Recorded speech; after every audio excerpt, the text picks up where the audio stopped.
I actually did do dance when I was younger, but I quit because my teacher quit and I loved her so much. And I was like, I'm not going back.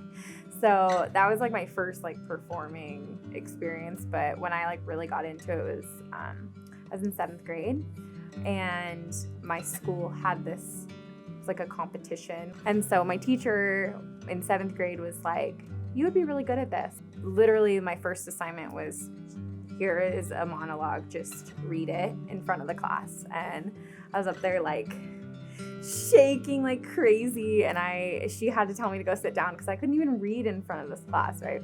Later that year was the competition, and so she gave me this scene with this other girl, Alyssa. We worked on it a lot. We ended up going further and further in this competition and ended up winning our portion of the competition. And my parents and my uncle were all like sitting watching me, and they were like, you're actually good, like you're a good actor. That was probably my first ever like real performance where I felt like, oh, maybe I'm actually good at this. Like once I started doing more acting in middle school and then high school, it was like, okay, I think this is it. I think I found my thing. There's something about feeling an audience's energy like in person. Like, you know, when you have that conversation with someone and you really gel with them, it's like that, but with like 200 people, 1,000 people, however many people are in the room. Performing for me is therapeutic, and I think for a lot of people art, going to watch it and see it as therapeutic because you, in some weird way, kind of get a mirror held up to you through art, and it's kind of like you get to reflect on your own life and other people through other people's lives and other people's stories and other people's journeys. It's still so weird to talk about because I still like kind of don't even realize that that's my job, but it is, so it's cool. My brother had sent me this link to an audition for the cheer team for the Golden Knights, and it was this like 3-day long audition process where we literally, I've never been a part of an audition process like this. It was intense. It was very, very intense. So many things that I honestly can't even remember that we did, but there was like a Zumba class, and there was like team building exercises and interview questions and just all this stuff all before we even danced. So they like really wanted to get to know who we were as people. Made it to the end of the entire process, and they were like, we'll call you tonight by 10 p.m. if you're in. If you're not, you won't get a call. And we were like, okay, cool. I had texted my mom and I was like, yeah, I don't think I got it. It's fine though. It was a cool experience. And they called me at like 10:02, and I ran outside, had my phone on me, and they asked me if I wanted to be part of the team, and I sobbed and I was so excited.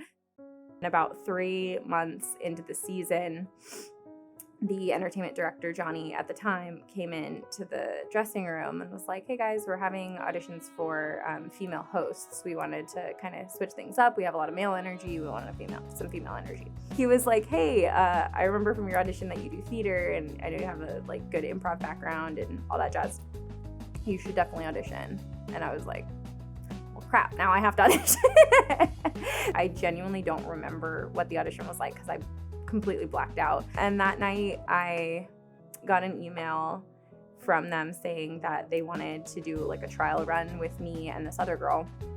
So there was 2 games where we would be in our cheer uniforms, do like the whole pre-show, cheer everything. We would go downstairs, change into like a host outfit, run up to the castle, do like 2 or 3 host hits, and then run back downstairs, change out of those outfits, change into our cheer uniforms, and cheer for most of the game, change again, and then tell everyone like, thank you for coming. They were like, okay, we can't do this anymore.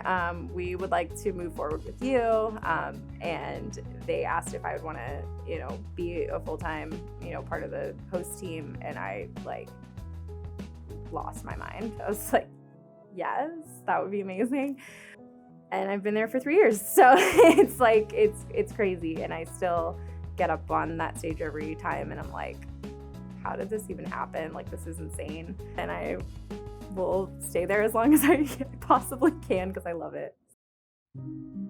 There was one day that I was in the crowd and I had this older gentleman stop me, and he was with his daughter, and he was like, I'm gonna get emotional talking about it. He came up to me and was like, I just really wanted my daughter to meet you because before this, we haven't seen a lot of women in sports, and she really, really, really wants to, she loves the Golden Knights and wants to be part of sports somehow. And after she saw you up there, like, this really inspired her to like be able to do something like this. And I lost it. I was like, thank you so much. Like, you have no idea how much that means to me. It was a really amazing experience to like have somebody remind you that like what you do is important and all the other stuff doesn't matter. Like, that's why we do what we do, I think.